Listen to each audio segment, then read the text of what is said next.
Wal yakhshal ladzina law taraku min khalfihim dzurriyyatan dhi'afan khafu 'alaihim falyattaqullaha wal yaqulu qawlan sadida. Wal yakhshal ladzina, dan hendaklah orang-orang itu takut.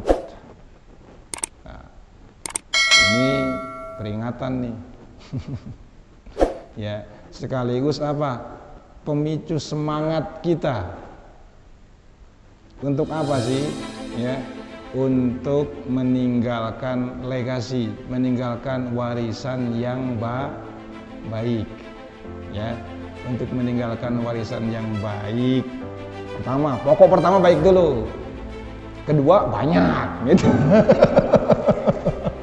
Iya, ini dengar ini apa namanya early warning, kalau bahasa Tisari early warning, peringatan dini. sebelum datang waktunya, ya, ini sebagai penyemangat bapak-bapak ya bagi kita nih dalam apa? Mensejahterakan keluarga. Ya. Itu. Nanti ada pembandingnya ayat ini. Ada pembandingnya. Ya. Wal yakhshal ladzina law taraku, dan hendaklah orang-orang itu takut jikalau mereka meninggalkan min khalfihim, di belakang mereka, artinya sepeninggal mereka, dzurriyyatan dhi'afan khafu 'alaihim, anak keturunan dhi'afan yang lemah. Ya. Lemah nih maksudnya di sini apa sih? Saya mau tanya. Nah, ya. Itu. Maksudnya lemah di sini apa sih? Maksudnya lemah, bahasanya lemah, ingat, bahasanya lemah. Ya. Begini, ada satu kelemahan penting dalam diri manusia yang kalau itu tidak tertutupi, khawatir ia akan terjerumus pada jurang kekafiran. Rasulullah SAW bersabda, kadal faqru ayyakuna kufron, hampir-hampir kefakiran menjerumuskan seseorang dalam kekufuran. Na'udzubillah. Ya. Orang lapar disuruh sholat sama disuruh makan, semangat mana dia? Udah nyatu aing. Gampang sholat macam.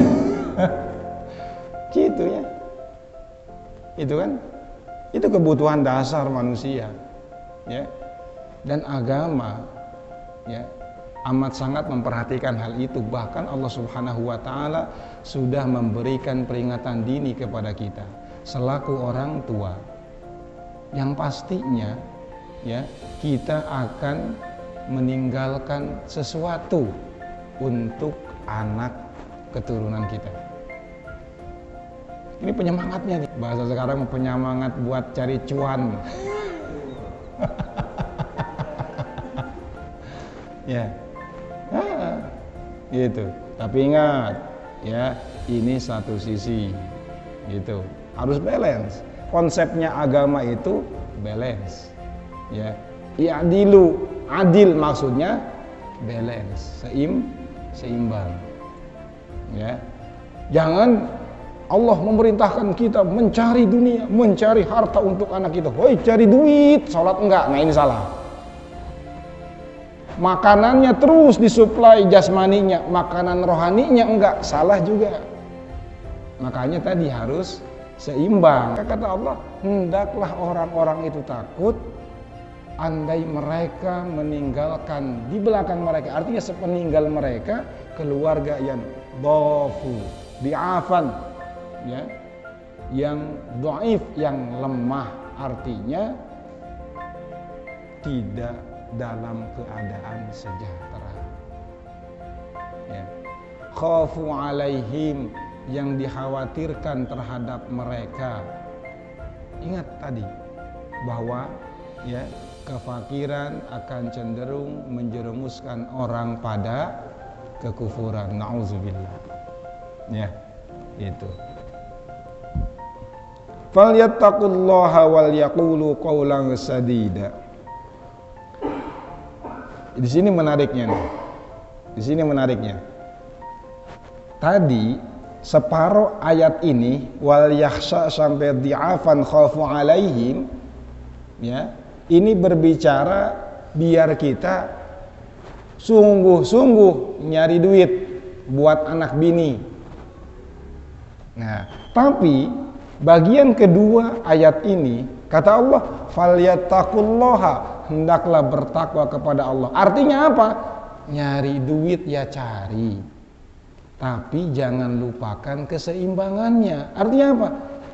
Jangan lupakan akhirat. Duit kan dunia, akhirat jangan dilupakan. Jangan ini perintah Allah mencari kesejahteraan. Hayu, ya. Digawe banting tulang, ya, sholat enggak. Nah, ini. Ya, akhirnya apa?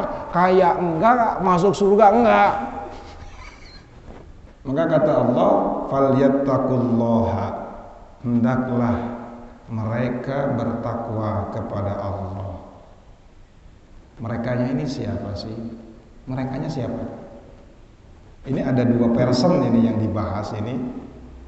Pertama, allazina, yaitu kita, orang tua, ya. Yang kedua, zurriyah, keluarga. Falyattaqullaha, yattaqu, hendaklah mereka bertakwa. Merekanya kemana ini? Ya, merekanya kalau secara nahwu, ya, ini kembalinya kepada allazina. Jadi kita nih dalam mencari uang tetap harus landasannya takwa kepada Allah. Gitu. Ya. Ini pun, ya, bisa kita simak rahasia di sini.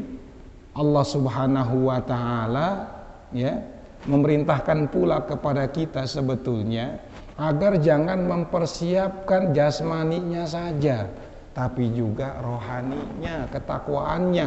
Zuriyah itu yang akan ditinggalkan hendaklah bertakwa. Kenapa? Kita persiapkan juga takwa mereka. Gitu. Ya. Nih. Sekarang hari apa sih? Hah? Hari Tasyrik.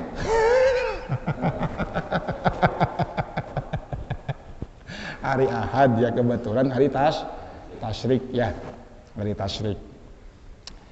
Hari Tasyrik atau ibadah kurban, identiknya kan dengan ibadah kurban ya.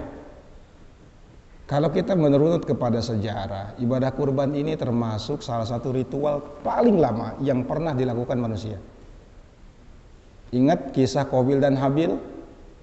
Ya, ya. Yang dikurbankan apa? Kambing. Tuh.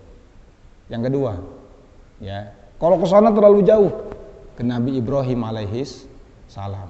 Dan ini yang salah satu hikmah, ya, dibalik disunnahkannya ibadah kurban. Ya. Setiap kita melaksanakan Idul Adha, pasti kita selalu teringat kepada kisah Nabi Ibrahim. Ya, khususnya tentang ibadah kurban. Tapi sebetulnya, ya, di dalam kisah atau cerita Nabi Ibrahim mengorbankan anaknya, kalau menurut versi kita nih, versi Al-Quran, itu Nabi Ismail. Ya, kalau menurut versinya Yahudi atau Nasrani, yang disembelih itu ialah Ishak. Ya, itu versinya. Itu bedanya kita dengan mereka diantaranya itu. Kalau kita meyakini Ismail Az-Zabih yang disembelih itu. Ya, kalau mereka meyakini Ishak. Ya, karena kan Nabi Ibrahim alaihissalam punya dua istri, ya, itu Sarah dan Hagar atau Hajar. Ya, Sarah punya anak Ishak. Ya, sebelum Sarah punya anak, Hajar dulu yang istri kedua yang punya anak Ismail. Gitu. Ya sudahlah, yang jelas anaknya yang disembelih, entah itu mau percaya yang mana. Kalau kita mau umat Islam percayanya Nabi Ismail, udah. Gitu. Biarin mereka mempercaya mau siapa kayak terserah lah, nggak usah didebat. ya capek-capek ya, terserah aja lah itu. Kebenaran mah yang hakiki, yang sebenarnya nanti akan kita ketahui bersama di hadapan Allah Subhanahu wa taala. Kita yakini apa yang menjadi keyakinan kita dengan sebaik-baiknya, itu saja. Ya. Kemudian yang disembelih ini Nabi Ismail. Nabi Ismail alaihi salam ya, ketika hendak disembelih, sebelum disembelih ayahnya ngomong dulu, benar nggak? Itu. Inni ara fil manami anni azbahuka fanzur maza taro. Qala ya bunayya, Nabi Ibrahim berkata, wahai anakku, aku melihat di dalam mimpi bahwasanya aku menyembelihmu. Ingat, mimpinya Nabi itu wahyu. Nabi Ismail ditanya, fanzur maza taro. Itu Nabi Ibrahim mengajak diskusi sama anaknya. Kira-kira gimana tanggapan kamu? Siap enggak? Pak, disinilah hikmah yang jarang kita melihat ke arah situ. Saya kasih tahu. Kalau Nabi Ismail alaihi salam bukan anak yang soleh, yang mewarisi kesolehan bapaknya, bagaimana reaksinya? Mendingan gelut, Pak. Atau tulang gagahan kula jeung bapak. Apa gitu paling ya? Ya. Satu. Ya. Bagaimana jawaban Nabi Ismail? Qala ya abati fa'al ma tu'mar. Wahai abahku, if'al ma tu'mar, laksanakan apa yang telah diperintahkan kepadamu. Sedangkan aku satajiduni insyaallahu minas sabirin. Dalam ayat yang lain, satajiduni insyaallahu sabira wal a'si laka amra. Insyaallah engkau akan mendapatiku orang yang bersabar atas penderitaan itu. Ya. Satu, Nabi Ismail. Yang kedua, Siti Hajar. Siti Hajar, ya, apa enggak tahu itu? Tahu enggak kira-kira? Pasti tahu. Lah wong anaknya aja dikasih tahu kok. Kalau saja Siti Hajar seorang istri yang tidak solehah, yang tidak mewarisi kesolehan suaminya, kumaha reaksina? Bah, munah amat bah.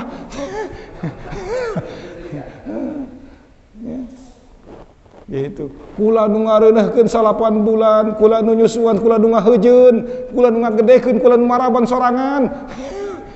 Gede-gede datang gede ku abah deuk dipencit gitu. Paehan bayu.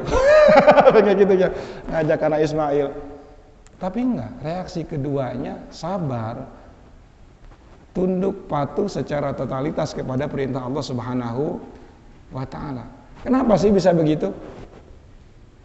Kenapa? Karena Nabi Ibrahim alaihi salam senantiasa menanamkan nilai-nilai spiritual ketuhanan yang baik. Kata Allah Subhanahu wa taala, wa wassa biha Ibrahimu banihi wa Yaqubu ya baniya innallaha astafa lakumuddin fala tamutunna illa wa antum muslimun. Wasiat atau kata-kata yang selalu didengungkan, yang selalu ditanamkan kepada putra-putranya ialah fala tamutunna illa wa antum muslimun. Jangan engkau mati terkecuali dalam keadaan Islam. Artinya apa? Nabi Ibrahim selalu memberikan edukasi dan penanaman nilai-nilai spiritual tanpa henti, tanpa bosan.